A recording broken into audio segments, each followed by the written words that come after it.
Dalawa nga po ang patay habang dalawa rin ang sugatan sa walang habas na pamamaril sa Colambugan sa Lanao del Norte.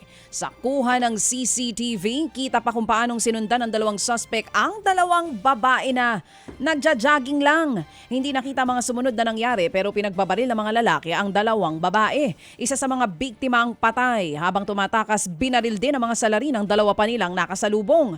Patay din po ang isa. Sa inisyal na investigasyon, posibleng lulong sa droga ang mga suspect at napagtripan lamang ang mga biktima. Tinutugis ng mga salarin habang nagpapagaling sa ospital ang dalawa pang biktima. Patay ang isang ama at ang kanyang dalawang anak ho naman matapos pababarilin sa kanila pong bahay doon po naman sa lungsod ng Zamboanga. At ayon sa paunang investigasyon, nagtungo ang mga miyembro po ng PNP at AFP sa lugar para po isilbi ang arrest warrant sa isang suspect sa kasong multiple murder. Pagdating daw po sa bahay ng mga biktima, nakipag-usap sila hanggang sa bigla raw pong may namaril mula sa loob ng bahay. Gumantiho naman daw ng putok ang mga pulis at sundalo. Nang tumigil ang putukan, naghalughog ang mga otoridad at na-recover ang M16 rifle at isang hand grenade. Depensa ho ng kaanak ng mga biktima, wala silang rifle. Hinala nila, itinanim ang ebidensya. Inimbestigahan na po ng Police Regional Office ng Zamboanga Peninsula ang naturang pangyayari. Grabe yun, pati mga bata nadamay. Oo, hindi ano lang nangyari? yun. Tsaka yung biglang nagkaroon daw ng Armalite.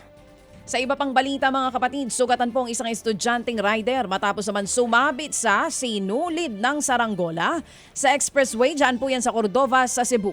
May malaking hiwas sa lieg, aray ko po, at braso ang biktima. Nagkagutay-gutay na ang kanyang school uniform. Pauwi na po ng eskwela ito ng maaksidente. Hindi rin niya napansin ang sinulid na nakaharang sa kalsada. Kung hindi raw siya nakapagpreno, posibleng napugutan siya ng Ay, ulo. oo Aray naman. ko, Oo, aray oo. ko po.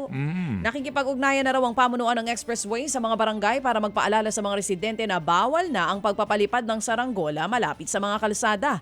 Hinimok ng LGU ang hindi pa nakikilalang nagpalipad ng saranggola na sumuko at panagutan ang nangyari. Naku po. Delikado nga po iyan. Aray ko Hindi po. mo makikita yan eh. Oo, liit niyan eh. Samantala po naman, muntik na hong makaladkad ang isang rider na humarang sa tumatakas na SUV sa Cainta, Rizal.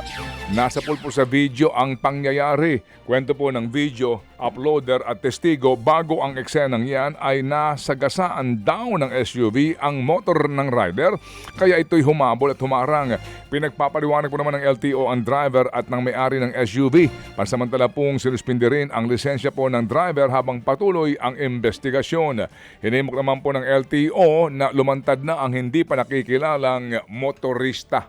Samantala sa pulsa video, ang isang holdapper na nagawa pang mag-sign of the cross habang... Laking balita nito ha. Nako, trending kasi siya online. O ito nga, Oo. I mean, bago siya nagnakaw, nag-sign of the cross siya. Yung mga dinideliveran ba ng maleta, pagkatanggap, napapasign of the cross ba sila? Depende yan kung ano kang O napapa-thank you Lord sila. Kasi, di ba tayo kasi, pagka nakatanggap tayo ng pera, galing sa malinis sa paraan, Thank sa pagtatrabaho you. natin, Thank you. thank you Lord sa trabaho. Sila ba ganun din? Ha? Kasi ito, wala, naisip ko lang naman. Kasi Depende yan kung for future plans ba? Oo. Oo. Meron bang- Amen. Okay, tuloy mo na yan. Eto na nga po. Amen. Mga kapatid, anong tawag dito? Madasaling Amen. holdapper. Oo. Sapul nga po sa video, ang isang holdapper na nagawa nga mag-sign of the cross bago po nagnakaw dyan sa Cainta sa Rizal. Biktima mo ng kawatan ng isang Indian national. Tinangay nito ang 5,000 pesos na nakolekta ng biktima sa isang residenteng nanghiram lamang ng pera sa kanya. Oo. Ayon sa Deputy Chief ng Barangay, laging dumadaan ang biktima sa lugar kaya ang hinala ng suspect ay talagang inabangan ito. Oo. Syukran. Ayon pa sa mga residente, hindi ito ang unang pagkakataon na siya'y nag-sign of the cross at ng hold up. Hindi naman na daw magdedemanda ang Indian National. Oo, kasi baka siya patayin. Yun na nga, Oo. balikan. Pero desidido daw ang Neighborhood Association na sampahan po ng reklamo ang suspect. So ngayon po mga kapatid, ito pong naturang hold-upper na ito doon sa kanilang lugar ay tinaguriang si Boy Antanda. Mga kapatid, para sa iba pang mga balita at impormasyon, sundan niyo po kami sa X, Instagram, Facebook at syempre sa TikTok, True Network PH. Mag-subscribe din po kayo ha sa aming YouTube channel, True Network. May website din po tayo, truenetwork.ph.